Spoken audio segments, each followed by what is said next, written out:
ఇటీవల దొంగలు చిత్ర విచిత్రంగా చోరీలకు పాల్పడుతున్నారు. ఇక్కడో దొంగ ఏకంగా ఆర్టీసీ బస్సునే కొట్టేయడానికి ప్రయత్నించి విఫలమయ్యారు. నిర్మల్ జిల్లా కేంద్రంలోని బస్ డిపో నుంచి ఆర్టీసీ బస్సుతో ఉడాయించాడు ఓ దుండగుడు. ఖాళీ బస్సును తీసుకెళ్తుండగా మార్గ మధ్యలో ఆ బస్సుకు సోఫీనగర్ వద్ద రోడ్డు ప్రమాదం జరిగింది. స్థానికులు బస్సును అడ్డుకొని ఆరా తీయడంతో అసలు విషయం బయటపడింది. బస్సు ఆగి ఉంటే తీసుకొచ్చానని చెప్పడంతో కంగుతిన్న స్థానికులు పోలీసులకు అప్పగించారు.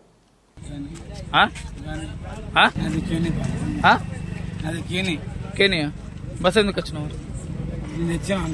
ఎందుకు తెచ్చినా అంటే సడన్ వచ్చింది. అది బస్సు సడలు నడుచుకుంటా అంటే రాలేదని కాదు, చేతి కిందకి వచ్చింది. ఏం చేసినావు? ఏం చేసినావు?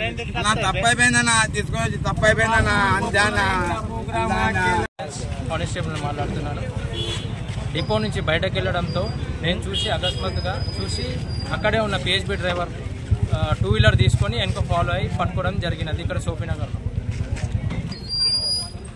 వాడు గోడ ఎక్కి లోపలికి వచ్చి ఆటోమేటిక్ స్టార్ట్ బటన్ ఉంటుంది బస్కి. సో దాన్ని ఆటోమేటిక్ స్టార్ట్ చేసుకొని బయటకు వెళ్ళడం జరిగినది. దాన్ని చూసి నేను ఆగుమని అరిచాను. వాడు వినకుండా అట్లనే తీసుకొని వచ్చాడు. నేను వెంటనే ఆ బస్ ఎన్నుకొని ఫాలో అయ్యి ఇక్కడ సోఫీనగర్లో పట్టుకోవడం జరిగినది.